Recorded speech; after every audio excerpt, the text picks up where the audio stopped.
রাসূলুল্লাহ সাল্লাল্লাহু আলাইহি ওয়াসাল্লাম হাদিসের মধ্যে বলেন, লাউ কানা বা'দান নাবিয়্যা লাকানা উমর, আমার পরে যদি কোনো নবী হইতো তাহলে উমরই হইতো। বলেন না সুবহানাল্লাহ। আমার পরে যদি কোনো নবী হইতো তাহলে উমরই হইতো। ওই উমরকে জান্নাতের সার্টিফিকেট দেওয়ার পরও উমর সব সময় বলতেন, আমি যদি আমার মায়ের পেট থেকে জন্মই না হইতাম কতই না ভালো হইতো। বলেন না সুবহানাল্লাহ। তাদের চিন্তা ভাবনা দেখছেন, আমি যদি আমার মায়ের পেট থেকে জন্মই না হইতাম, আল্লাহ আমাকে নাওয়াই বানাইতো কতই না ভালো হইতো। তাদের চিন্তা ভাবনা। রাসূলুল্লাহ সাল্লাল্লাহু আলাইহি ওয়াসাল্লাম যখন দেখেন আবু বকরের কীর্তি, আবু বকরের এত ইসলামের জন্য এত টান ছিল, তা কত টান ছিল দেখেন। আবু বকর রাদিয়াল্লাহু তাআলা আনহুকে রাসূলুল্লাহ সাল্লাল্লাহু আলাইহি ওয়াসাল্লাম একদিন ডাক দিয়া কইতাছে, আবু বকর, ও আমার সাহাবীরা শোনো, আমি তাবুক যুদ্ধের মধ্যে যাব, তাবুক যুদ্ধের মধ্যে যাব, তোমাদের যা কিছু আছে আমাকে দাও, তোমাদের কাছে যতটুকু সামর্থ্য আছে, যতটুকু তোমার তৌফিক আছে, যার যতটুকু সামর্থ্য আছে, তাবুক যুদ্ধের মধ্যে অর্থের সম্পদ, অর্থের প্রয়োজন কার কি আছে দাও। আবু বকর রাদিয়াল্লাহু তাআলা আনহু, ওমর রাদিয়াল্লাহু তাআলা আনহুর কানের মধ্যে আওয়াজ গেল। ওমর রাদিয়াল্লাহু তাআলা আনহু চিন্তা করলেন, আমি সব সময় যখন আমল করি আবু বকরের পিছনে থাকি, আবু বকরের সম্পদ কম, আমার সম্পদ বেশি, এখন আমি তাড়াতাড়ি করে বাড়িতে চলে যাই, এবার আমি আবু বকরকে হারাইয়া ছাড়ব। বলেন না সুবহানাল্লাহ। আবু বকরও চলে গেলেন বাড়ির পথ ধরে, উমরও চলে গেলেন বাড়ির পথ ধরে।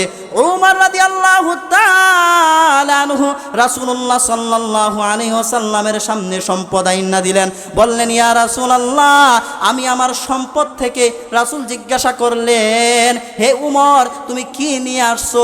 বললেন, আমি আমার সম্পদের অর্ধেক পরিমাণ সম্পদ আমি আল্লাহর রাস্তার মধ্যে দান করে দিলাম। বলেন না সুবহানাল্লাহ। আবু বকরের সম্পদ নাই, আমি আবু বকরের সম্পদের চেয়েও বেশি আমি তাবুক যুদ্ধের মধ্যে বেশি দান করছি। উমরের ধারণা ছিল। আবু বকর রাদিয়াল্লাহু তাআলা আনহু বাড়ি যাইলেন, বাড়ি যাইয়া যত কিছু তন্ন তন্ন তন্ন তন্ন ঘরের মধ্যে যা কিছু আছে সব কিছু নিয়ে আসলেন রাসূল সাল্লাল্লাহু আলাইহি ওয়াসাল্লামের সামনে। রাসূল জিজ্ঞাসা করলেন, হে আবু বকর, তুমি যে বাড়ি থেকে তোমার বাড়িতে কি রেখে আসছো? এই কথা বলার পর আবু বকর রাদিয়াল্লাহু তাআলা আনহু ডেকে ডেকে বলতেছেন, ইয়া রাসূলুল্লাহ, ইয়া হাবিবাল্লাহ, আমি আমার বাড়ির আনাচে কানাচে দেয়ালের ভিতরে ভেড়াতি বিছাইরা বিছাইরা সুইটাস পর্যন্ত আমি আপনার সামনে নিয়ে আসলাম। এবার রাসূল জিজ্ঞাসা করতেছেন, হে আবু বকর, তুমি কি নিয়ে আসছো? তোমার বাড়িতে কি রেখে আসছো? এই সময় আবু বকর ডাক দিয়া বলতেছেন, ইয়া রাসূলুল্লাহ, আমি আমার বাড়িতে কোনো কিছু রাখি নাই, এমনকি আমার পোশাকটি পর্যন্ত আল্লাহর রাস্তার মধ্যে দান করে দিলাম। কি করলাম? আল্লাহর রাস্তার মধ্যে দান করে দিলাম। আমার বাড়িতে রেখে আসছি আল্লাহ এবং আল্লাহর রাসূল। সুবহানাল্লাহ। আবু বকরের উত্তর দেখেন কি বলতেছে, আমার বাড়িতে কোনো কিছু রাখি নাই, সব সম্পদ নিয়ে আসছি, এক বেলা খাবারের জিনিসও, এক লুকমা খাবারের লুকমাও আমি বাড়িতে রেখে আসি নাই, আমার সব সম্পদ আমি নিয়ে আসছি আল্লাহ এবং আল্লাহর রাসূলকে আমার বাড়িতে থুয়ে আসছি। বলেন না সুবহানাল্লাহ। ইবাদত কবুল হওয়ার জন্য শর্ত কয়টি? দুইটি। কয়টি? দুইটি। প্রথম নম্বর শর্ত হলো ইবাদত যখন কবুল হবে, শর্তটা হতে হবে একমাত্র আল্লাহ তাআলার সন্তুষ্টি অর্জন করার জন্য। বলেন না সুবহানাল্লাহ। এ মাহফিল করছেন, যদি সভাপতি সহ সভাপতি যাদের অন্তরের মধ্যে আছে, মাহফিল করলে আমাদেরকে মহল্লাবাসী বড় বলবে, মাহফিল করলে আমাদেরকে বলবে অমুক মহল্লার মধ্যে মাহফিল করছে। আপনার আমার অন্তরের মধ্যে যদি এ নিয়ত থাকে, তাহলে আপনার আমার মাহফিল কবুল হবে না। আল্লাহ তাআলা থেকে নির্দিষ্ট ইবাদতের সওয়াব পাবো কিনা বলেন? পাওয়ার আশা করা যায় না। আপনার অন্তরের মধ্যে ইখলাস থাকতে হবে, আমি যে মাহফিল করতেছি একমাত্র আল্লাহ তাআলার সন্তুষ্টি অর্জন করার জন্য। বলেন না সুবহানাল্লাহ। তাহলে প্রথম নম্বর, আমরা দ্বীনের বিষয়ে, ইসলামের বিষয়ে যে কোনো কিছু করি, প্রথম নম্বর শর্ত হলে ইবাদত কবুল হওয়ার জন্য দুইটার মধ্যে প্রথম নম্বর শর্তই হচ্ছে ইবাদতটা আল্লাহ তাআলার সন্তুষ্টি অর্জন করার জন্য হতে হবে। কার জন্য? আল্লাহ তাআলা সন্তুষ্টি অর্জন করার জন্য। তার জন্য আল্লাহ তাআলা কুরআনুল কারীমের মধ্যে বলে দিয়েছেন, ফাওয়াইলুল লিল মুসাল্লিন, ওই সব নামাজীরা ধ্বংস হোক, আল্লাযীনা হুম আন সালাতিহিম সাহুন, যারা লোক দেখানো নামাজ পড়ে, রিয়াযুক্ত নামাজ পড়ে। কি যুক্ত?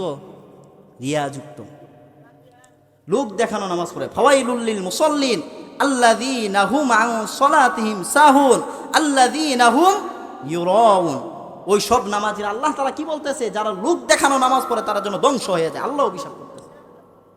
কি করতেছি? আল্লাহ অভিশাপ করতেছে। তাহলে এই মাহফিল করতেছি কার জন্য? আল্লাহর সন্তুষ্টির জন্য। কার জন্য? আল্লাহর সন্তুষ্টির জন্য, অন্য কোনো উদ্দেশ্য নয়। কি নয়? অন্য কোনো উদ্দেশ্য নয়। এবার আসেন, দুইটার মধ্যে কয়টা শর্ত পাইলেন? একটা। আর কয়টা বাকি বলেন? আরেকটা। আরেকটার মধ্যে আল্লাহ তাআলা বলতেছেন, যদি ইবাদত কবুল করতে হয়, ইবাদতটা হতে হবে শরীয়ত মোতাবেক। কি মোতাবেক? শরীয়ত মোতাবেক, নবীর সুন্নাহ মোতাবেক। আপনি চিন্তা করলেন, এশার নামাজ পড়তে গেলাম, এশার নামাজ তো 4 রাকাত, আমি নামাজ বেশি পড়লে সওয়াব বেশি, 4 রাকাতের জায়গায় 6 রাকাত নামাজ পড়ব। বলেন আপনার নামাজটা কবুল হবে কিনা? হ্যাঁ, কেন হবে না? আপনি তো 4 রাকাতের জায়গায় 6 রাকাত পড়ছেন, বেশি আমল করছেন। আপনার ইবাদত কবুল না হওয়ার কারণ হলো ইবাদতটা শরীয়ত মোতাবেক হয় নাই, রাসূলের সুন্নত দেখানো মতে হয় নাই। তাহলে বোঝা গেল কি ইবাদত করতে হবে রাসূলুল্লাহ সাল্লাল্লাহু আলাইহি ওয়াসাল্লাম যেইভাবে বলে গেছেন, ইবাদত সেইভাবেই করতে হবে। ইবাদত রাসূল যেইভাবে বলছে, এশার 4, আপনি 4 রাকাতই পড়া লাগবে। যদি বলেন ইবাদত নামাজ পড়লে তো সওয়াব বেশি, তাহলে এশারের 4 রাকাত আমি ফরজ নামাজ 6 রাকাত পড়ি, ইবাদত কবুল হবে না। এবার আসেন, চিন্তা করলেন, আল্লাহ তাআলা আমাকে যাকাত দেওয়ার তৌফিক দিয়েছে, আমি চিন্তা করলাম আমি যাকাত দেব, 1 লক্ষ টাকা আমার যাকাত আসছে। আপনি চিন্তা করলেন যাকাতের টাকা আমি গরিব দুঃখীকে দিব না, যাকাতের টাকা দিয়ে একটা মসজিদ নির্মাণ করব। কি নির্মাণ করব? মসজিদ নির্মাণ করব। তাহলে বলেন তো আপনার মসজিদ নির্মাণটা, মসজিদ যে নির্মাণ করছেন, আপনার মসজিদ নির্মাণ করার কারণে আপনার সওয়াব হবে কিনা? মসজিদ নির্মাণ করা কি সওয়াবের কাজ? আপনি চিন্তা করলেন যাকাতের টাকা দিয়ে আমি মসজিদ নির্মাণ করব, আমার এই মসজিদ নির্মাণ করাটা আপনার সওয়াব হবে কিনা? হবে না। কেন হবে না? যাকাতের কিছু খাত আছে, যাকাত হলো গরিব দুঃখীকে দেওয়া, মসজিদ নির্মাণ করার জন্য যাকাতের টাকা দিয়ে নয়। তাহলে বোঝা গেল কি আমল করতে হবে, প্রথম নম্বর শর্ত হলো আমলটা আল্লাহ তাআলার সন্তুষ্টির জন্য করতে হবে। দ্বিতীয় নম্বর শর্ত হলো আমলটা একমাত্র নবীর সুন্নাহ মোতাবেক, শরিয়াহ মোতাবেক হতে হবে। অন্তত পক্ষে আপনারা বলেন তো, আজকের বয়ানের মধ্যে 2টা বিষয় শিখলেন কিনা? নামাজ পড়বো কার জন্য? আল্লাহর সন্তুষ্টির জন্য। জিয়ের জামাই আইছে বাড়িতে, কার জামাই? জিয়ের জামাই আইছে। চিন্তা করলেন আজকে তো জিয়ের জামাই আইছে, নামাজটা পইরাই। হ্যাঁ, চিন্তা করছেন না? এই নিয়ত যদি আপনার অন্তরে থাকে, আপনার নামাজ হবে না।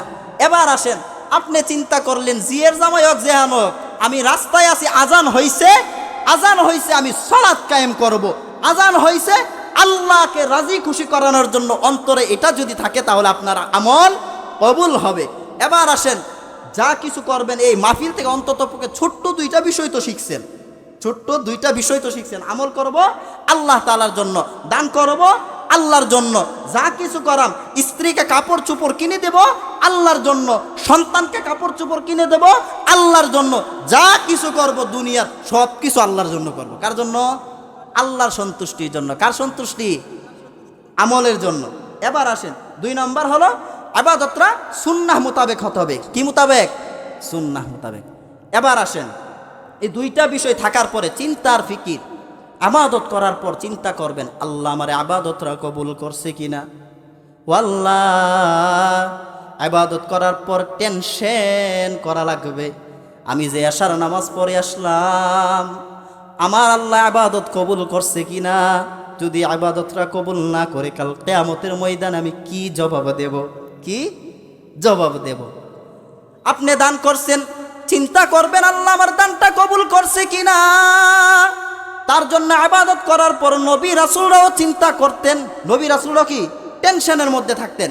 ইবাদত করার পর সাহাবীরাও কি টেনশনের মধ্যে থাকতেন, আমার ইবাদত আল্লাহ তাআলা কবুল করছে কিনা, কি করছে কিনা ইবাদত। আমরা তো এখন নামাজ পড়ি, রোজা রাখি, ওইল হইল না হইলে নেই, আল্লাহ কবুল করলো করলে না হইলে নেই, পড়তে তাই চলছে গাড়ি যাত্রা বাড়ি, কি কম এটা না।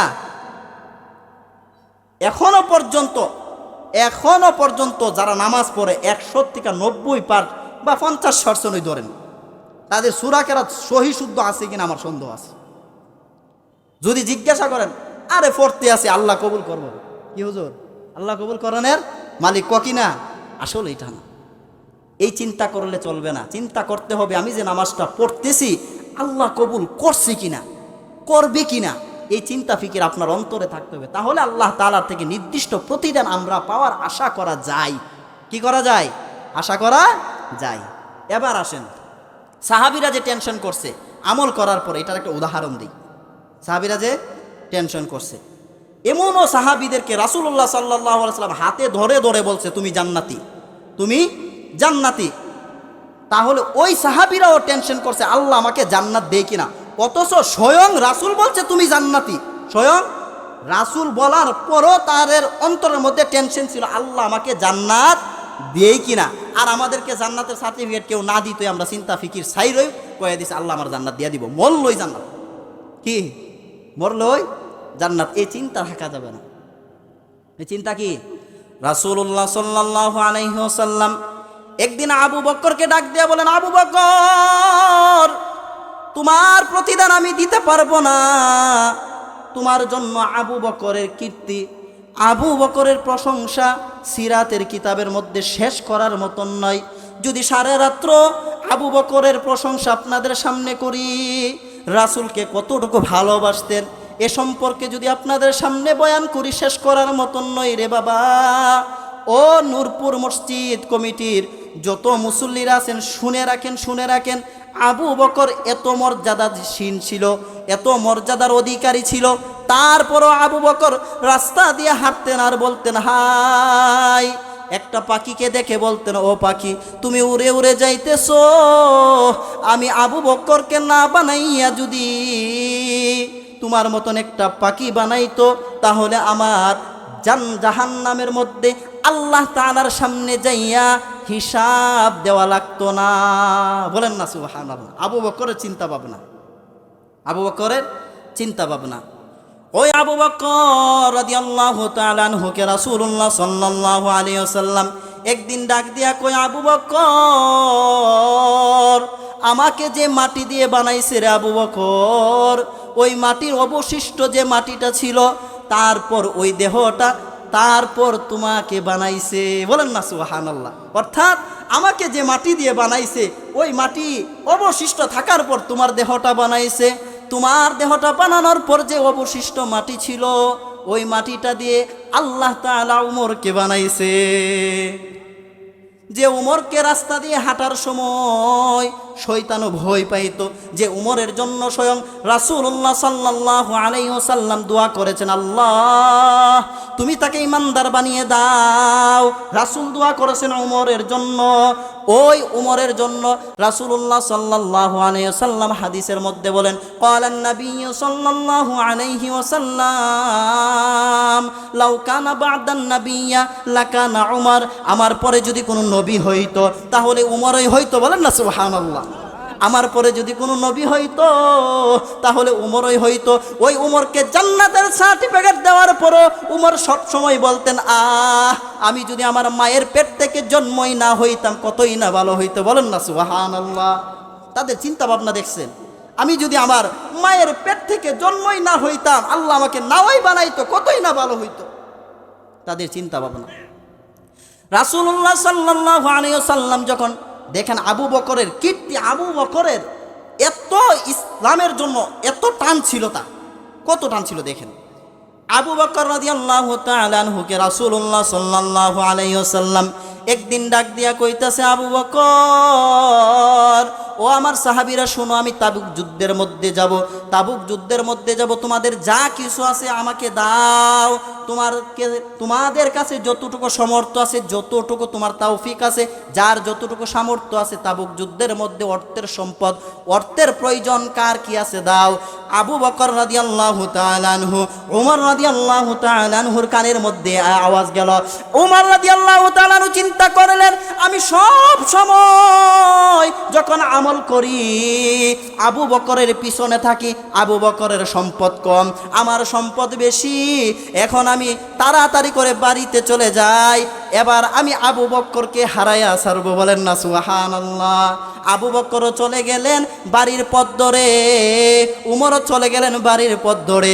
উমর রাদিয়াল্লাহু তাআলা আনহু রাসূলুল্লাহ সাল্লাল্লাহু আলাইহি ওয়াসাল্লামের সামনে সম্পদ আইনা দিলেন, বললেন, ইয়া রাসূলুল্লাহ, আমি আমার সম্পদ থেকে, রাসূল জিজ্ঞাসা করলেন, হে উমর তুমি কি নিয়ে আসছো? বললেন, আমি আমার সম্পদের অর্ধেক পরিমাণ সম্পদ আমি আল্লাহর রাস্তার মধ্যে দান করে দিলাম। বলেন না সুবহানাল্লাহ। আবু বকরের সম্পদ নাই, আমি আবু বকরের সম্পদের চেয়েও বেশি আমি তাবুক যুদ্ধের মধ্যে বেশি দান করছি। উমরের ধারণা ছিল। আবু বকর রাদিয়াল্লাহু তাআলা আনহু বাড়ি যাইলেন, বাড়ি যাইয়া যত কিছু তন্ন ঘরের মধ্যে যা কিছু আছে সব কিছু নিয়ে আসলেন রাসূল সাল্লাল্লাহু আলাইহি ওয়াসাল্লামের সামনে। রাসূল জিজ্ঞাসা করলেন, হে আবু বকর, তুমি যে বাড়ি থেকে তোমার বাড়িতে কি রেখে আসছো? এই কথা বলার পর আবু বকর রাদিয়াল্লাহু তাআলা আনহু ডেকে ডেকে বলতেছেন, ইয়া রাসূলুল্লাহ, ইয়া হাবিবাল্লাহ, আমি আমার বাড়ির আনাচে কানাচে দেয়ালের ভিতরে ভেড়াতি বিছাইরা সুইটাস পর্যন্ত আমি আপনার সামনে নিয়ে আসলাম। এবার রাসূল জিজ্ঞাসা করতেছেন, হে আবু বকর, তুমি কি নিয়ে আসছো? তোমার বাড়িতে কি রেখে আসছো? এই সময় আবু বকর ডাক দিয়া বলতেছেন, ইয়া রাসূলুল্লাহ, আমি আমার বাড়িতে কোনো কিছু রাখি নাই, এমনকি আমার পোশাকটি পর্যন্ত আল্লাহর রাস্তার মধ্যে দান করে দিলাম। কি করলাম? আল্লাহর রাস্তার মধ্যে দান করে দিলাম। আমার বাড়িতে রেখে আসছি আল্লাহ এবং আল্লাহর রাসূল। সুবহানাল্লাহ।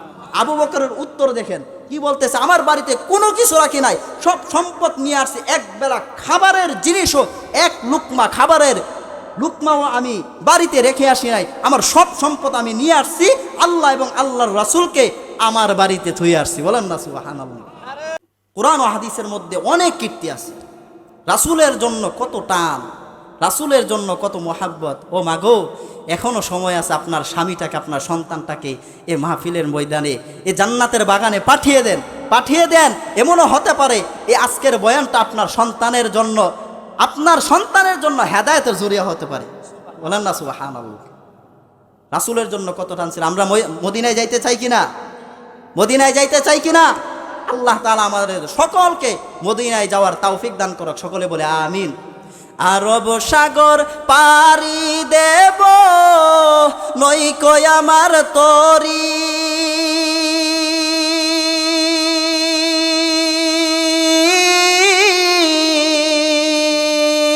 পাখি নই যে উড়ে যাব, ডানাতে বর করি। আরব সাগর পাড়ি দেব, নইকো আমার তরি,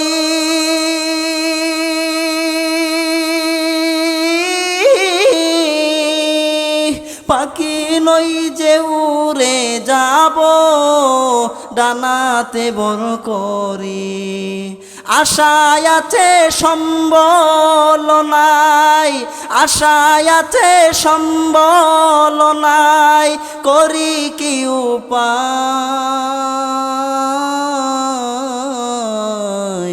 মনে বড় আশা ছিল যাব মদিনা।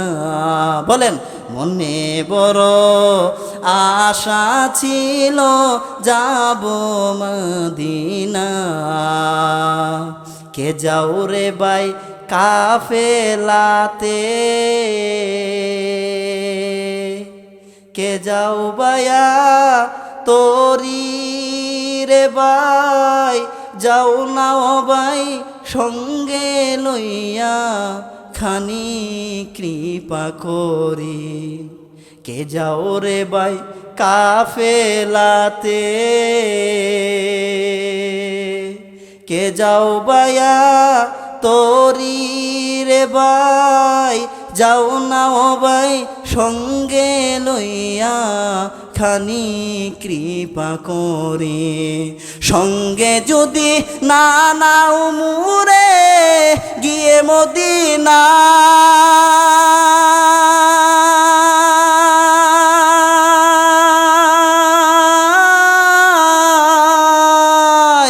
সঙ্গে যদি না নাও মুরে গিয়ে মদিনায়, এই গরিবের সালাম দিও মদিনা বাদশাহ। মনে বড় আশা ছিল যাব মদিনায়। রাসূলের মোহাব্বত সকলের অন্তরে থাকা লাগবে কিনা বলেন?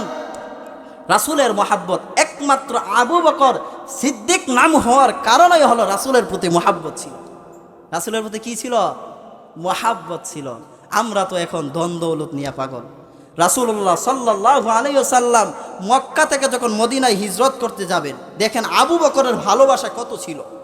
মক্কা থেকে যখন হিজরত করার জন্য মদিনায় যাবে, রাসূল সাল্লাল্লাহু আলাইহি সাল্লাম আবু বকরকে ডাক দিয়া বলেন, ও আবু বকর, তোমার হিজরত করা লাগবে, আমার সফর সঙ্গী হবেন তুমি। কি হবে? আমার সফর সঙ্গী তুমি হবে। আবু বকরকে এই কথাটা বলার পর আবু বকর সব সময় রাসূলের অপেক্ষায় বসে থাকতেন, রাসূল কোন সময় আসবে, রাসূল কোন সময় আসবে।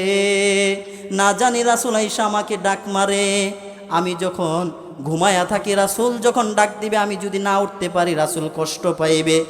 এই কথা বলার পর আবু বকর কোনোদিন ঘুমাই নাই, এক মুহূর্তের জন্য আবু বকর ঘুমাই নাই। রাসূলুল্লাহ সাল্লাল্লাহু আলাইহি ওয়াসাল্লাম হিজরত করার জন্য মক্কা থেকে মদিনায় যখন হিজরত করবে, আবু বকরকে ডাক দিতেছেন, এইভাবে দরজার মধ্যে যাইয়া টোকা দিলেন। আবু বকর একটা ডাক দেওয়ার সাথে সাথে আবু বকর ডাক দিয়া বললেন, ইয়া রাসূলুল্লাহ লাব্বাইক, আমি হাজির। বলেন না সুবহানাল্লাহ, আমি হাজির, আমি হাজির। এই কথা বলার পর রাসূল জিজ্ঞাসা করলেন, হে আবু বকর, এক ডাক দেওয়ার পর তুমি কিভাবে শুনলা? এই কথা বলার পর রাসূলুল্লাহ সাল্লাল্লাহু আলাইহি সাল্লামকে জিজ্ঞাসা করতেছেন, ইয়া রাসূলুল্লাহ, আপনি যখন আমাকে বলছিলেন আমি হিজরতে যাব, আপনার সফর সঙ্গী হব, এরপর থেকে আমি এক রাত্র ঘুমাই নাই। আল্লাহু আকবার। আমি এক রাত্র ঘুমাই নাই, আমার পিঠ বিছানার সাথে লাগে নাই গো। ইয়া রাসূলুল্লাহ, শুধু তাই নয়, আমার ছোট্ট মেয়ে আসমাও ঘুমাই নাই, খাবার রান্না করে আপনার জন্য অপেক্ষায় বসে আছেন। শুধু তাই নয়, আমার সফর সঙ্গী আমার বাহনটা, যে বাহনটা আছে ওই বাহনটাও ঘুমাই না। কেন ঘুমাই না?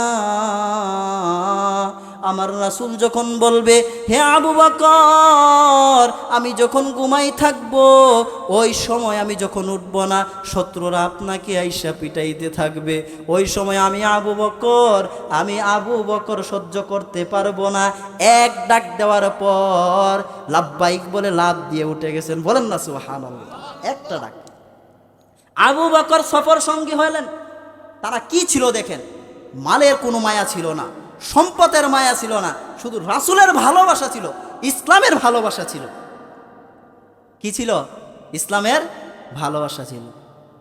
আর আমরা এখন সম্পদের পাগল, ছেলে মেয়ে বিবি বাচ্চার পাগল, নামাজ পড়ার টাইম পাই না, নামাজ পড়ার একটুও টাইম পাই না। এখনো সময় আছে, এখনো সময় আছে। আল্লাহ তাআলা যেন আমাদেরকে নামাজ পড়ার তৌফিক দান করে। সকলে বলে আমিন। আল্লাহ তাআলা আমাদেরকে নামাজ পড়ার তৌফিক দান করে। ওরে জীবন গুনাই গুনাই গেল রে, সংসার সংসার কইরা ববে রে, করলাম না বন্দেগি,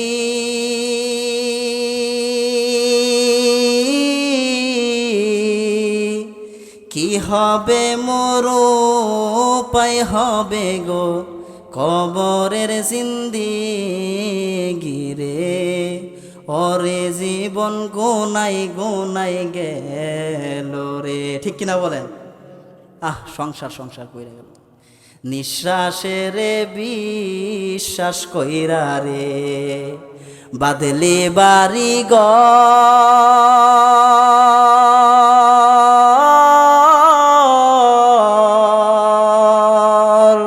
হঠাৎ করে আজরাইল আইসা রে তোর লুহু নিবে কারিয়া, ওরে জীবন গুনাই গুনাই গেল রে, ওরে জীবন গুনাই গুনাই গেল রে। এবার আসেন আমরা মূল আলোচনার মধ্যে যাই, এবার আসেন হযরত আবু বকর রাদিয়াল্লাহু তাআলা তাবুক যুদ্ধের সময় মনে আছে? ঘুমায়েন না, মনে আসেনি? আমার 10 জন শ্রোতাও যদি থাকে, যদি সচেতন হয়, 10 জনের মধ্যে যদি 10 জন কামিয়াবি হয়, আমি আল্লাহ তাআলার জন্য এই বয়ানটাই আমার জন্য আপনার জন্য নাজাত হয়ে যাবে। ঠিক কিনা বলেন? যদি প্যান্ডেল ভরা হয়, একজনও আমার বয়ানে মানুষ হইল না, হেদায়েত হইল না, এ বয়ান দিয়া কোনো লাভ হবে না। এ বয়ান দিয়া কি কোনো লাভ হবে না? দেখেন আবু বকর রাদিয়াল্লাহু তাআলা আনহু মালের সম্পদ নিয়ে আসলেন আর বললেন, ইয়া রাসূলুল্লাহ, ইয়া হাবিবাল্লাহ, আমার ঘরের মধ্যে আল্লাহ এবং আল্লাহর রাসূলকে রেখে আসছি। এই কথা বলার পর আসমান থেকে জিবরাইল আলাইহিস সালাম সাথে সাথে রাসূলের কাছে চলে আসলেন। বলেন না সুবহানাল্লাহ। জিবরাইল আইসা বলতেছেন, ইয়া রাসূলুল্লাহ, ইয়া হাবিবাল্লাহ, আপনাকে আল্লাহ তাআলা সালাম জানিয়েছেন। শুধু তাই নয়, আল্লাহ তাআলা আবু বকরকেও সালাম জানিয়েছেন। বলেন না সুবহানাল্লাহ। কাকে সালাম জানিয়েছেন? আবু বকরকেও সালাম জানিয়েছেন। এই কথা বলার পর রাসূল সাল্লাল্লাহু আলাইহি ওয়াসাল্লাম জিবরাইলের দিকে তাকায়া রইলেন, এক দৃষ্টিতে কেন তাকাই রইলেন? জিবরাইলকে বলতেছেন, হে জিবরাইল, তোমার শরীরের মধ্যে চটের সিরা ফারা পোশাক কেন? এই কথা জিজ্ঞাসা করতেছেন। জিবরাইল আলাইহিস সালাম রাসূল সাল্লাল্লাহু আলাইহি সাল্লামকে বলতেছেন, ইয়া রাসূলুল্লাহ, এই চটের সালা শুধু আমি পরি নাই, আল্লাহ তাআলা আবু বকর চাটের সলা পরার কারণে আল্লাহ তাআলা তামাম আসমানের ফেরেশতাদেরকে বলে দিয়েছেন চটের সলা পরার জন্য। বলেন না সুবহানাল্লাহ। চটের সলা আসমানের ফেরেশতাদেরকে বলে দিয়েছেন। বলেন না সুবহানাল্লাহ। তখন ওই সময় বলতেছেন, আবু বকরকে জিজ্ঞাসা করেন আল্লাহ তাআলার প্রতি খুশি কিনা? এই কথা বলার পর আবু বকরকে বলতেছেন, হে আবু বকর, তুমি খুশি কিনা?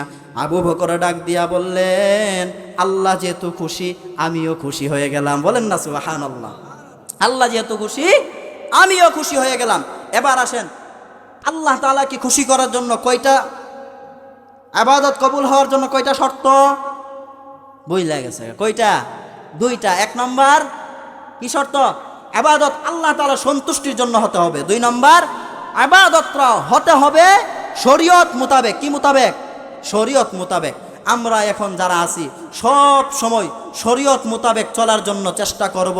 ইবাদতটা যেন আল্লাহ তাআলা আমাদেরকে সব সময় সুন্নাহ মোতাবেক চলার তৌফিক দান করে। সকলে বলে আমিন। সকলে বলে, জোরে সুরে বলে আমিন। আল্লাহ তাআলা আমাদের নামাজের মধ্যে, আমাদের ইবাদতের মধ্যে, আমাদের সংসারের মধ্যে যেন বরকত দান করে। সকলে বলে আমিন। এবার আসেন, এই 2 ইবাদত করার পরে আল্লাহ তাআলার কাছে দোয়া করতে হবে। কি করতে হবে? আল্লাহ তাআলার কাছে ইবাদত করার পর আল্লাহ তাআলার কাছে দোয়া করবেন। দোয়া করার পদ্ধতি হল আল্লাহ তাআলার কাছে সব সময় দোয়া করবেন ভালো ভালো উসিলা দিয়ে দোয়া করবেন। কি দিয়ে? ভালো ভালো উসিলা দিয়ে। যেমন আপনি বাজারে গেছেন, বাজারে যাইয়া ফকিরকে 10টা টাকা দিলেন, আপনি আসর নামাজ পড়লেন, জামাত পড়ার পর আল্লাহ তাআলার কাছে দোয়া করলেন, আল্লাহ, আমি আজকে বাজারে গেছিলাম বাজার করতে, আমার কাছে 10টা টাকা ছিল, আমি 10টা টাকা দুনিয়ার কাউকে দেখানোর জন্য দান করি নাই, মসজিদে 10 টাকা দান করছি, দুনিয়ার কাউকে দেখানোর জন্য দান করি নাই, একমাত্র আপনাকে রাজি খুশি করানোর জন্যই দান করছি। কার জন্য? একমাত্র আপনাকে রাজি খুশি করানোর জন্যই দান করছি, আপনি আমার দানটা কবুল করেন। বলেন না সুবহানাল্লাহ। আল্লাহ তাআলার কাছে এই যখন ভালো কাজগুলো দিয়া দোয়া করবেন, আল্লাহ তাআলা আপনার দোয়াগুলো কবুল হয়ে যাবে। বনি ইসরাইলের যুগে একটা ঘটনা বলি, লম্বা হাদিস। রাসূলুল্লাহ সাল্লাল্লাহু আলাইহি ওয়াসাল্লাম বললেন, বনি ইসরাইলের যুগে 3 যুবক রাস্তা দিয়ে হাঁটতেছেন, পাহাড়ের সাইডে দিয়ে যাইতেছেন। আর তারা যাওয়ার পথে হঠাৎ করে ঝড় তুফান হইল। কি হইল? ঝড় তুফান হইল। 3 যুবক কোথায় যাবে চিন্তা করতেছে, যাওয়ার কোনো রাস্তা পাইল না। পাহাড়ের গুহার মধ্যে যাইয়া দেখলো হঠাৎ করে একটা গুহা, ওই গুহার মধ্যে যাইয়া অবস্থান করলো। কি করলো? আমার ওয়াজ কিন্তু বিষয়ভিত্তিক ওয়াজ হইতেছে, আওলা জাওলা ওয়াজ করতেছি না। কতক্ষণ গেছি চট্টগ্রাম, কতক্ষণ ঢাকা, কতক্ষণ ব্রাহ্মণবাড়ি, এই ওয়াজ করছি বিষয়ভিত্তিক। আমি ইবাদত কখন কবুল হবে, ইবাদত কবুল হওয়ার পর আল্লাহ তাআলার কাছে কিভাবে চাইতে হবে ওইটার পদ্ধতিও বলে দিতেছি। কি বলেন? বলতেছি না? যদিও আপনাদের মানুষ অল্প হলেও আমার কাছে অনেক লাগতেছে। আমার কাছে কি লাগতেছে? সচেতন সচেতন শ্রোতা আপনারা যারা আছেন খুব মনোযোগ সহ শুনতেছেন। এবার আসেন, ইবাদত কবুলের 2টা শর্তের পর কি করতে হবে? দোয়া করতে হবে।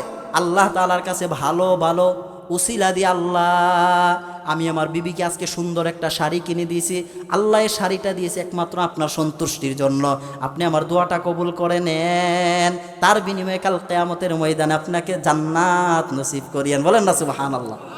কি যা কিছু করবেন সব কিছু আল্লাহ তাআলার জন্য হতে হবে। দোয়া করবেন, উসিলা দিয়ে দিয়ে দোয়া করবেন। ওই 3 যুবক গুহার মধ্যে চলে গেল। হঠাৎ করে ঝড় তুফানের মধ্যে বড় একটা পাথর আইসা ওই গুহার মুখটা আটকিয়ে দিল। তখন 3 যুবক বাহির হওয়ার চেষ্টা করতেছে, বাহির হইতে পারতেছে না। কেন পারতেছে না? ওই গুহার মুখের মধ্যে বড় পাথর পড়ে গেছে। চিন্তার মধ্যে পড়ে গেল, 3 জন ধাক্কাইতেছে, সরাইতে পারতেছে না, সরাইতে পারতেছে না।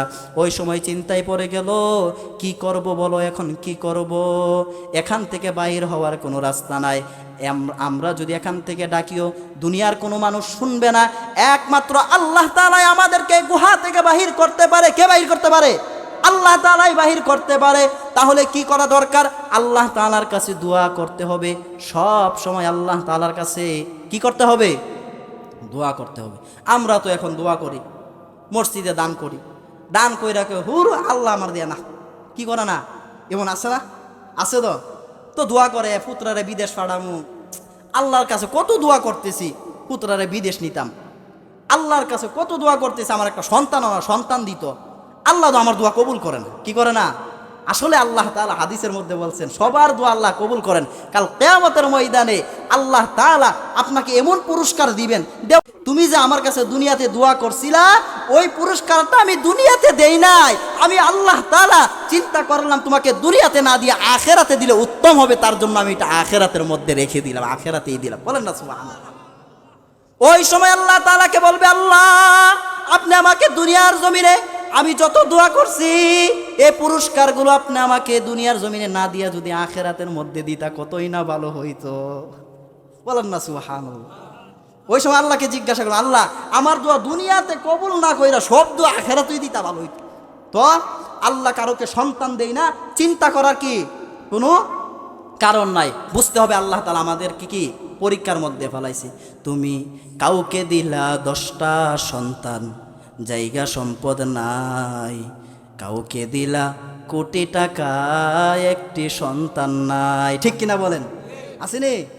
কোটি কোটি টাকার মালিক অথচ একটা সন্তান নাই, অথচ খাওয়াইতে পারে না, সন্তানের অভাব নাই। ঠিক কিনা? ঠিক না? তুমি কাউকে দিলা 10টা সন্তান, জায়গা সম্পদ নাই, কাউকে দিলা কোটি টাকা, একটা সন্তান নাই, টাকা করে ধন সম্পত্তি দিলা বেশি করে,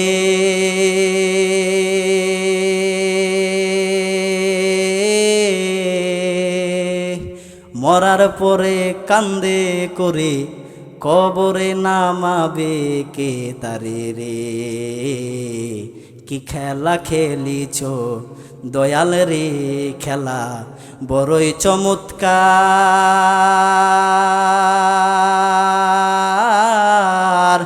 নাপাকে মানুষ বানায়া বসাইছো বাজার রে, কি খেলা খেলিছ দয়াল রে খেলা বড়ই চমৎকার নাপাকে মানুষ বানায়া বসাইছ বাজার রে কি খেলা খেলিছ দয়াল রে ঠিক কিনা বলেন তুমি কাউকে রাখো সাততলাতে কাউকে বাসতলায় আসেনি তুমি কাউকে রাখো সাততলাতে কাউকে বাসতলায় কাউরে খাওয়াও দুধে বাতে কেউ 7 দিনেও না খায় আসেনি তুমি কাউকে রাখো সাততলাতে কাউকে বাসতলায় কাউরে খাওয়াও দুধে বাতে কেউ 7 দিনে না খায় কাউরে হাসাও কাউরে কাদাও জগত সংসারে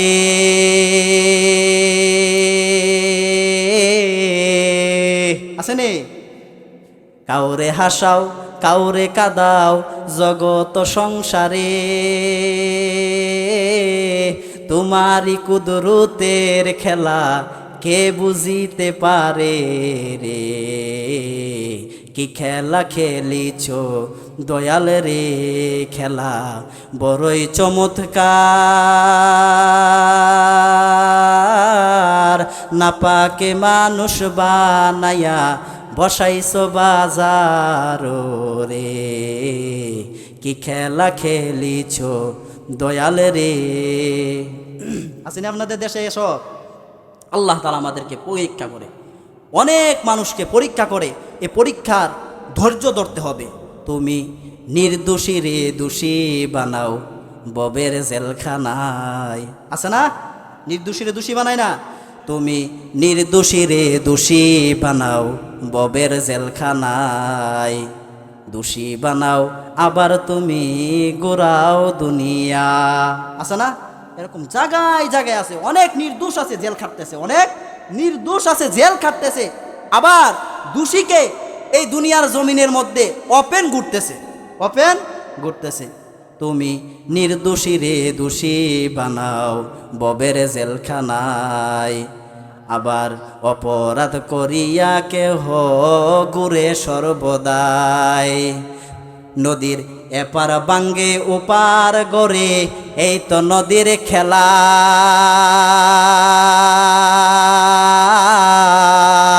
সকাল বেলার দনি তুমি ফকির সন্ধ্যা বেলা রে কি খেলা খেলিছ দয়াল রে খেলা বড়ই চমৎকার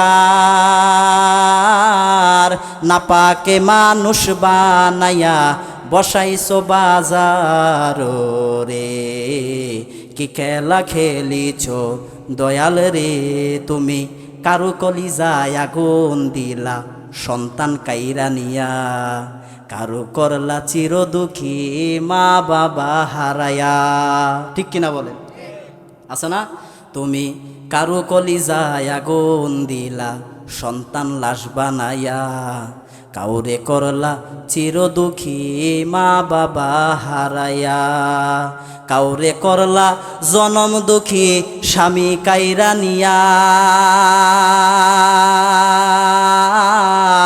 অল্প বয়সে করলা তারে বিধবা বানায়া রে কি খেলা খেলিছ দয়াল রে বলেন আছে কিনা তাহলে সব সময় আল্লাহ তাআলা আমাদেরকে পরীক্ষার মধ্যে ফালাইবে পরীক্ষার মধ্যে ফালাইয়া আল্লাহ তাআলা আপনাকে সন্তান দিবে না ধৈর্য হারানো চলবে না আল্লাহ আমাকে দুনিয়াতে সন্তান দেই নাই কাল কিয়ামতের ময়দানে তার পুরস্কার দিবে বলেন ঠিক কিনা আল্লাহ তাআলা দিবে না আল্লাহ তাআলা দিবে হয়তো আপনার শত্রু আপনাকে সব সময় ফাঁদে ফালাইবে আপনি চিন্তা করবেন না আল্লাহ তাআলার প্রতি ভরসা রাখবেন আল্লাহ আছে ওই 3 যুবক আল্লাহ তাআলার কাছে দোয়া করতেছে আর একজন বলতেছে তোমরা যা কিছু ভালো আমল আছে আল্লাহ তাআলার কাছে দোয়া করো আল্লাহ আমাদেরকে মাফ করতে পারে এই কথা বলার পর 3 যুবকের মধ্যে এক যুবক আল্লাহ তাআলার কাছে দোয়া করতেছে হে আল্লাহ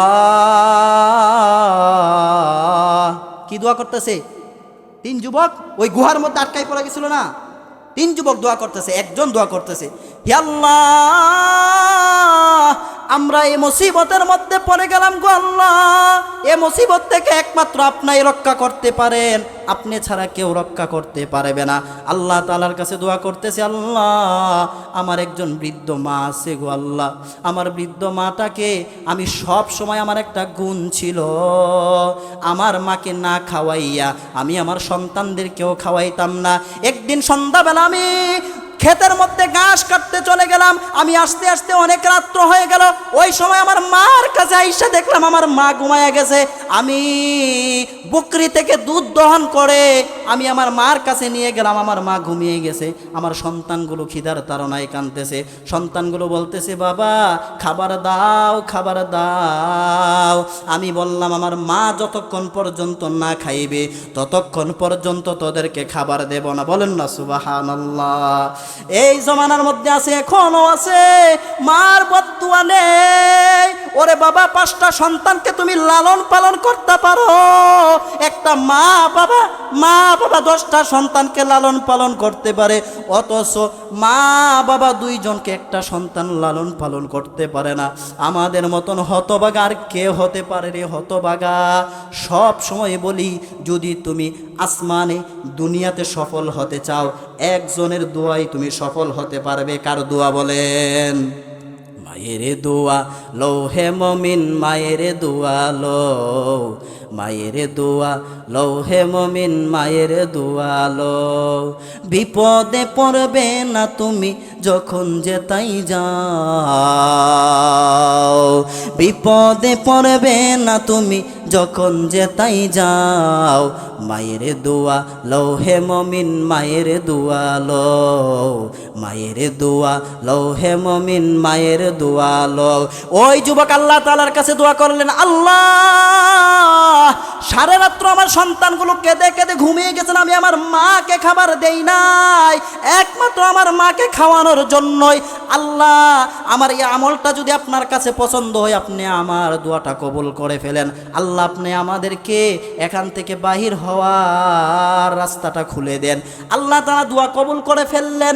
3 ভাগের 1 ভাগ পাথরটা সরিয়ে দিলেন। বলেন না সুবহানাল্লাহ।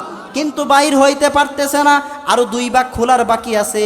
ওই সময় দ্বিতীয় যুবক দোয়া করলেন, আল্লাহ একটা সময় আমি অনেক টাকা পয়সার মালিক ছিলাম, আমি আমার চাচাতো বোনকে পছন্দ করতাম। আমার চাচাতো বোন আমার কাছে আসলো, আসার পর বলতেছে ভাই আমার সন্তানগুলো খাইতে পারতেছে না, আমাকে কিছু স্বর্ণ মুদ্রা দাও, আমি তাদেরকে নিয়ে খাওয়াইব। ওই সময় আমি আমার চাচাতো বোনকে বললাম, আমি তোমাকে আগে পছন্দ করতাম কিন্তু সুযোগ পাই নাই, এখন আমি সুযোগ পাইছি, তোমাকে আমার অনেক ভালো লাগে, যদি আমার সাথে তুমি কুপ্রস্তাবে রাজি হও তাহলে আমি তোমাকে স্বর্ণ মুদ্রা দেব।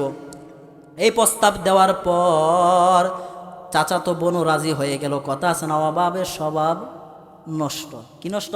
অভাবে স্বভাব নষ্ট। স্বভাব নষ্ট হলে চলবে না। ওই সময় চাচাতো বোন রাজি হয়ে গেল। রাজি হয়ে চাচাতো ভাই যখন কাপড় চোপড় খুলে বুকের মধ্যে লাফ দিয়ে উঠল, ওই সময় চাচাতো বোনের চোখ দিয়ে পানি আসতেছে আর বলতেছে ভাই আইনাল্লাহ, আল্লাহ কোথায়? আইনাল্লাহ, আল্লাহ তাআলাকে ভয় করো রে ভাই। এই কথা বলার পর চাচাতো ভাইয়ের ঢিলের মনটা নরম হয়ে গেছে। হায় রে, কেউ না দেখলো তো আমার আল্লাহ দেখতেছে। আল্লাহ ওই সময় আমি আমার চাচাতো বোনের ইজ্জতের উপর হামলা করি নাই। আপনার যদি আমলটা পছন্দ হয় আপনি আমার দোয়াটা কবুল করে ফেলেন। আল্লাহ তাআলা তার দোয়া কবুল করে পাথরটা 2 ভাগ সরে গেল। বলেন না সুবহানাল্লাহ। 3 ভাগের 2 ভাগ সরে গেল। আরেকজন ছিল, আরেকজন দোয়া করতেছে, আল্লাহ আমার টাকা পয়সা ছিল, আমার একজন দিন মজুর ছিল, ওই দিন মজুর একদিন কাজ করে সে বাড়িতে চলে গেল, টাকা না নিয়ে, অর্ধেক রুজ না নিয়ে বাড়িতে চলে গেল। আমাদের জমিনের মধ্যে এখনো আছে কিনা মানুষের টাকা মারে খাই, খাই কিনা? আপনার ক্ষেতের মধ্যে কাজ করে, রাসূলের হাদিস হলো গাম শুকানোর আগে কামলার টাকা পরিশোধ করে দেওয়া, গাম শুকানোর আগে। এখন যখন ক্ষেতের মধ্যে কাজ করছে, কাজ করার পর বলতেছে আজকে না কালকে আইস, টিয়া নাই। কাজ করার পর আবার বলতেছে কালকে আইস, জুতার খই উড়াইলা। তার জন্য বলি, যদি রাসূলের সুন্নত মানতে চান, গাম শুকানোর আগে দিন মজুরকে দিন মজুরের পরিশোধ করে দেবেন, বলেন না সুবহানাল্লাহ, পরিশোধ করে দিবেন। ওই সময় বলতেছে, আল্লাহ আমার বাড়িতে কাজ করতো ওই একটা যুবক, অর্ধেক কাজ করে চলে গেছে, আমি তার অর্ধেক সময়ের পারিশ্রমিক আমি রেখে দিলাম, রেখে আমার ব্যবসার মধ্যে লাগিয়ে দিলাম। ওই টাকাটা যখন এক এক করে একটা একটা করে জমাহিত হলো, অনেক উটের মালিক হলো, অনেক সম্পদ হলো। হঠাৎ করে ওই পাওনাদার একদিন আইসা বলতেছে, ভাই আমি যে তোমার কাছে পাইতাম, আবার টাকাটা পরিশোধ করো, তোমার ঘরের মধ্যে অর্ধেক দিনের দিন মজুরির টাকা আমি পাই, তুমি আমার টাকাটা দিয়ে দাও। এই সময় মালিক ডাক দিয়া বলতেছে, ওইখানে যতগুলো সম্পদ আছে যাও তুমি এগুলা নিয়ে যাও। ওই সময় কামলা ডাক দিয়া বলতেছে, আপনি কি আমার সাথে মস্কারা করেন? 500 টাকা আপনি আমারে কইতেছেন 1 লক্ষ টাকা নিতাম, এ কথা কইলো কি আমার লগে মস্কারি করতেছেন না? হ্যাঁ, আমার লগে মস্কারি করেন? আমি আপনার কাছে অর্ধেক দিনের দিন মজুর পাই, এখন আপনি কইতেছেন এত টাকার মাল, বেড়া টেরা আছে সম্পদ আপনি আমারে দিয়া দিতেছেন। এই কথা বলার পর বলতেছে, তুমি যখন আমার কাছে দিয়ে গেছিলা ওই টাকাটা আমি ব্যবসার মধ্যে লাগাই, ওই লাভ্যাংশ এটা সবটা তোমার, বলেন না সুবহানাল্লাহ। আমরা হইলে কি করলাম, হইলে অর্ধেক কাম কইরা আমার হেতের আলি ফালাইয়া অর্ধেক লাগাইয়া গেছত, আর অর্ধেকটা কাটারে লাগাইব? হ্যাঁ, তুই জানা ভাড়াই দিয়ে গেছত, ইটার জরিমানা দিয়া যা, কইলাম হইল না? আল্লাহ তাআলা আমাদেরকে সে তৌফিক দান করুক, দিনের বুঝ যতটুক কাম করছে ততটুক দিন মজুরকে তার মজুরি বুঝাই দেন। কি বুঝাই দেন? দিন মজুরি বুঝাই দেন। ওই সময় বলতেছে, আল্লাহ আপনার কাছে যদি আমার এই আমলটা পছন্দ হয় আপনি কবুল করে নেন। আল্লাহ তাআলা সাথে সাথে তার দোয়া কবুল করে নিলেন, বলেন না সুবহানাল্লাহ। পাথর 3 ভাগ সরে গেল, 3 ভাগ এখান থেকে ওই 3 যুবক মুক্তি পাইল। এ ঘটনা বলার উদ্দেশ্য হলো সব সময় দোয়া করবেন উসিলা দিয়া দিয়া। কি দিয়া দিয়া? উসিলা দিয়া দিয়া। ওই আমাদের গ্রাম্য ভাষায় একটা কথা আছে, আপনি যখন বিপদ হরেন মেম্বার সাহেবের যাই, এখন মেম্বার সাহেব আমি আপনার সময় ভোট চাইছি, যে আনো আপনার 100 ভোটের দরকার, আমি 300 ভোট আইনা দিছি। মেম্বার সাহেব কি করতেছেন? পাম দিতেছেন। কি করতেছেন? পাম দিতেছেন। আপনি আপনার বউর কাছে যখন কাজে লাগেন, লাগার সময় কইতেছেন, আই তোমার কত টিয়া লাগবো, ধরো লয়ে যাও। কি করতেছেন? মন খুশি করার জন্য, উসিলা দিয়া কি করার জন্য? মন খুশি করার জন্য। আরে মালিকের কাছে চাইবেন, চাওয়ার সময় বলবেন, আল্লাহ আমি ভিক্ষুককে 10টা টাকা দান করছি, কারোকে রাজি খুশি করানোর জন্য নয়, তোমার সন্তুষ্টির জন্য। যদি আপনার কাছে আমলটা পছন্দ হয় আপনি আমার দোয়াটা কবুল করে নেন, বলেন না সুবহানাল্লাহ। আমি আমার ঘরের মধ্যে ইমাম সাহেবকে খাওয়াইতেছি মহল্লাবাসীকে দেখানোর জন্য নয়, একমাত্র তোমাকে রাজি খুশি করানোর জন্য। এই আমলটা যদি আপনার কাছে পছন্দ হয় আল্লাহ তুমি কবুল করে নাও, আল্লাহ অবশ্যই কবুল করবে। বলেন, ভালো কিছু ভালো জিনিস দিয়া যদি আল্লাহর কাছে দোয়া করেন, আল্লাহ এই দোয়া কবুল করে নেন। কি করেন? কবুল করে তাড়াতাড়ি। তাহলে আল্লাহ তাআলা আমাদেরকে কবুল করো। এবার আসেন এ বয়ান থেকে, আজকের বয়ান থেকে আমরা যারা প্রথম থেকে শুনতেছি, প্রথম নম্বর হলে ইবাদত কবুল করার জন্য শর্ত কয়টা? 2টা। 1 নম্বর আল্লাহ, আমি খাস বাংলা কয়ে রাইতাছি তাড়াতাড়ি কইরা, সময় অল্প। 1 নম্বর আল্লাহ তাআলাকে আমলটা করতে হবে আল্লাহ তাআলাকে রাজি খুশি করানোর জন্য। কার জন্য? রাজি খুশি করানোর জন্য। 2য় নম্বর হলো আমলটা হতে হবে শরিয়াহ মোতাবেক, অর্থাৎ নবী যেইভাবে দেখাই গেছে ওইভাবে আমলটা করতে হবে। 2টা পদ্ধতি। তারপর হলো আমল করার পর আল্লাহ তাআলার কাছে দোয়া করতে হবে। কিভাবে দোয়া করবেন? ভালো ভালো আমলগুলো উসিলা দিয়া দিয়ে আল্লাহর কাছে চাইবেন, আল্লাহ কবুল করবে, বলেন না সুবহানাল্লাহ। নাজাতের জন্য এতটুকুই যথেষ্ট। একটা মুমিনের জন্য নাজাতের জন্য এতটুকুই যথেষ্ট, আর বেশি লাগে না। আর বেশি লাগে? আল্লাহ তাআলা আমাদেরকে যে বয়ানগুলো করছে, আল্লাহ তাআলা, আমি গুনাহগার, আপনাদেরকে যেন মানার বুঝার তৌফিক দান করে, তার উপর আমল করার তৌফিক দান করে। আমার বন্ধু তাশরিফ, তার কথায় আমি আসতাম না, আমি অনেক অসুস্থ, তারপর আমার ওয়াইফও না করছিল আসার জন্য। এত দূর পাড়ি দিয়ে, অনেক দূর, আমি ভাবছিলাম হয়তো ব্রাহ্মণবাড়িয়া থেকে একটুখানে, কিন্তু অনেক দূর, 130 কিলোমিটার, 130 কিলোমিটার পাড়ি দিয়ে শুধু একমাত্র আপনাদের দোয়া নেওয়ার জন্য আসছি।